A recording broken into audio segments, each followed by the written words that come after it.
এরা দুনিয়ার সেই 5 জন প্রভাবশালী মুসলিম নেতা যাদের সামনে আমেরিকার কথারও কোনো মূল্য নেই।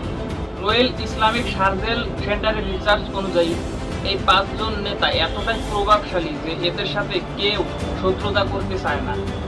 শক্তিশালী ও প্রভাবশালী ব্যক্তির নামের প্রথম লিস্টে যার নাম উঠে আসে তিনি হলেন সৌদি রাজা সালমান বিন আব্দুল আজিজ।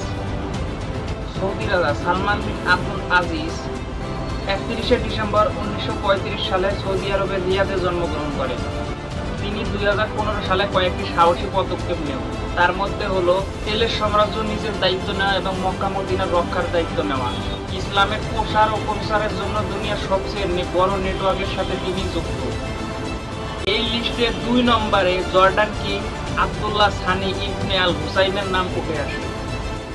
ইনি বাইতুল মুকাদ্দাস মসজিদে আকসা মুসলমানদেরকে ফিরিয়ে দেওয়ার জন্য $4 মিলিয়ন সম্পত্তি দান করেন। কিং আব্দুল্লাহ মুসলমানদের অনেক স্বার্থের জন্য কাজ করে যাচ্ছেন, যেটা মুসলমানদের জন্য একটা আশীর্বাদ। কিং আব্দুল্লাহ হযরত মুহাম্মদ সাল্লাল্লাহু আলাইহি সাল্লামের বংশধর। ইরানে জন্ম নেওয়া আয়াতুল্লাহ খমিনিকে মুসলমানদের 3 নম্বর প্রভাবশালী নেতা মানা হয়। গত 31 বছরে ইরানের দীর্ঘমেয়াদী ক্ষমতায় থেকে মুসলমানদের সেবা দিয়ে যাচ্ছেন। ইরানে পরমাণু বোমা বানানোর পিছনে তার অবদান আছে। তিনি ইনার রাজনৈতিক শক্তি ব্যবহার করে ইরানের জিডিপি $438 মিলিয়ন পৌঁছে দিয়েছেন। 26শে ফেব্রুয়ারি 1954 সালে তুর্কিতে জন্ম নেওয়া রিসেপ তাইয়েপ এরদোগানকে বর্তমান সময়ে মুসলমানদের 4 নম্বর প্রভাবশালী এবং শক্তিশালী নেতা মানা হয়। এরদোগানের সোশ্যাল মিডিয়াতে বর্তমান 22 মিলিয়নেরও বেশি ফলোয়ার আছে। তিনি দুনিয়ার সকল মুসলমানদের দুর্দশায় সবসময় এগিয়ে আসেন। তার জনপ্রিয়তার আন্দাজ এভাবেই ধরা যেতে পারে যে আমেরিকা যখন তুরস্ককে নিষেধাজ্ঞা দেয় তখন এরদোগানের আহ্বানে তুরস্কের সাধারণ জনগণ রাজপথে নেমে আসে। তারপর আমেরিকার ষড়যন্ত্র নস্যাৎ করে দেয়।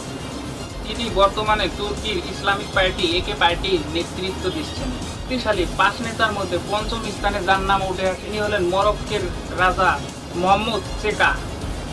মোহাম্মদ চেকা মরক্কোকে দুনিয়ার সবচেয়ে শক্তিশালী দেশ বানানোর জন্য কাজ করে যাচ্ছে।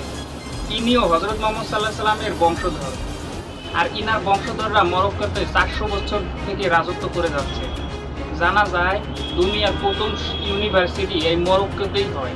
ভিউয়ার্স, যদি ভালো লেগে থাকে তাহলে চ্যানেলটিকে সাবস্ক্রাইব করবেন, আর যদি ভালো না লাগে তাহলে ক্ষমার দৃষ্টিতে দেখবেন, কারণ প্রথম কোনো কন্টেন্ট বানাচ্ছি, তাই ভুল হলে ক্ষমা করে দিন। আর আমেরিকান ইউটিউবারদের জন্য সারা বিশ্ব আছে, ইন্ডিয়ান ইউটিউবারদের জন্য অর্ধেক পৃথিবী আছে, আর আমাদের জন্য শুধু আপনারাই আছেন। ভালো থাকবেন।